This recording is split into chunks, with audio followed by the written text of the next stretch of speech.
Halo, perkenalkan nama kelompok. Ada Elvina Gula, saya sendiri. Ada Anissa Fitro.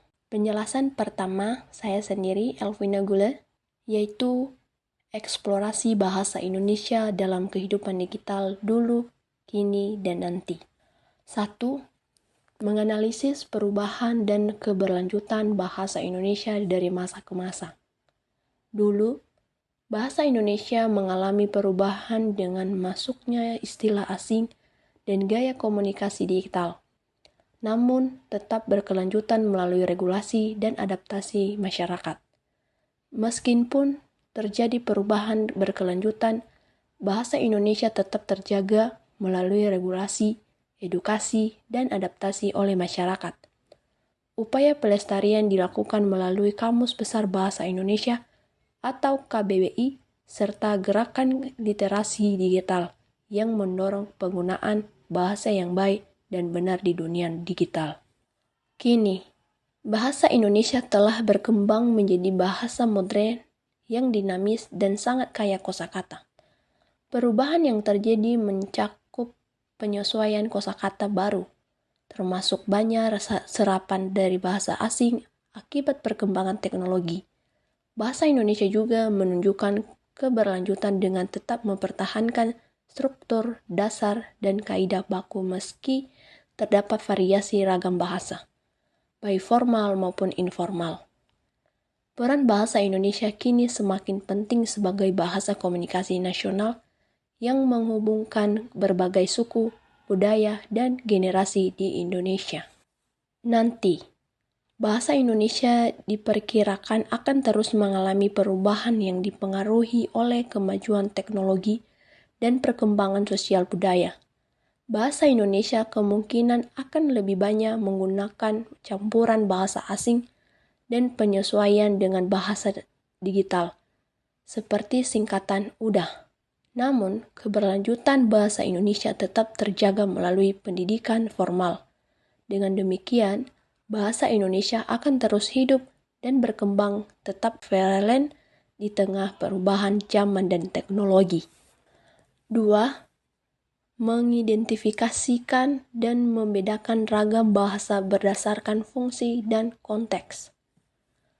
Dulu, ragam bahasa dibedakan berdasarkan fungsi dan konteksnya, seperti bahasa yang digunakan sangat baku, penuh sopan santun, dan cenderung kaku karena fungsinya sebagai alat resmi untuk menyampaikan pesan penting atau nilai budaya. Dalam konteks ini, bahasa Indonesia menjadi simbol persatuan bangsa. Kini, ragam bahasa berkembang dengan pengaruh digital. Bahasa Indonesia digunakan dalam berbagai situasi, mulai dari pendidikan, dunia kerja, hiburan, hingga media sosial. Selain ragam bahasa informal yang tetap digunakan dalam resmi, berita, dan pendidikan, muncul pula ragam informal yang digunakan dalam percakapan sehari-hari dan komunikasi digital dalam media sosial dan bahasa daerah untuk pelestarian budaya. Nanti, pada masa akan datang, ragam bahasa Indonesia diperkirakan akan terus semakin berubah dan menyesuaikan diri dengan lingkungan digital yang canggih. Ragam bahasa muncul akan lebih padat, instruktif, dan mungkin semakin campur bahasa asing terutama Inggris. Dengan demikian, bahasa Indonesia tetap dipertahankan fungsinya sebagai alat utama komunikasi nasional dan identitas budaya bangsa, meskipun bentuk gayanya akan terus beradaptasi dengan teknologi dan zaman. 3. Mengoreksi penggunaan ejaan, tanda baca, penulisan kata dalam konteks digital. Dulu, pada masa dulu, sebelum adanya teknologi digital, penggunaan ejaan, tanda baca, dan penulisan kata mengikuti aturan yang sangat ketat, yaitu ejaan yang disempurnakan dan penulisan kata yang dilakukan sesuai dengan kaidah buku. Kesalahan dalam ejaan atau tanda baca dianggap serius karena dapat mengubah makna dan penggunaan pemahaman. Kini, pada masa kini, penggunaan ejaan dan tanda baca mengalami pelonggaran. banyak penggunaan menulis dengan gaya yang lebih bebas, seperti tanpa huruf kapital di awal kalimat, tanpa tanda baca yang lengkap. Ejaan seringkali disingkat seperti GPP untuk enggak kenapa-napa, dan BGT untuk banget. Dan banyak penulisan atau mencampur bahasa Indonesia dengan bahasa asing. Namun, aturan ejaan dan tanda baca masih perlu diperlihatkan agar komunikasi yang tetap efektif dan jelas.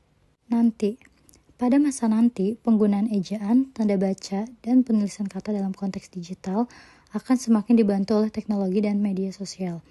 Pasti banyak sekali perubahan yang dalam menggunakan ejaan, tetapi tetap dipertahankan dalam pendidikan komunikasi resmi untuk menjaga kejelasan dan profesionalisme. Dengan demikian, kemungkinan besar akan ada dua pola penggunaan bahasa, yaitu yang formal dan terstandar, serta yang informal dan praktis sesuai kebutuhan. 4.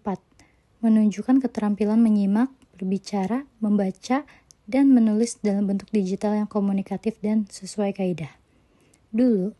Pada masa dulu, keterampilan digital masih terbatas pada media seperti radio dan televisi dengan komunikasi yang lebih formal. Pada masa kini, keterampilan menyimak, berbicara, membaca, dan menulis berkembang melalui media sosial, pesan instan, dan platform digital, namun menghadapi tantangan dalam menjaga kaidah bahasa. Pada masa nanti, teknologi seperti AI dan komunikasi virtual akan semakin mempengaruhi cara berinteraksi. Tetapi, penting untuk tetap mempertahankan standar bahasa agar komunikasi tetap efektif. Kesimpulannya, bahasa Indonesia dalam kehidupan digital terus berkembang. Dari yang dulu terbatas, kini semakin luas digunakan dan ke depan berpotensi menjadi bahasa digital yang kuat dan berdaya saing. Sekian penjelasan kami mengenai eksplorasi bahasa Indonesia dalam kehidupan digital dulu, kini, dan nanti. Terima kasih.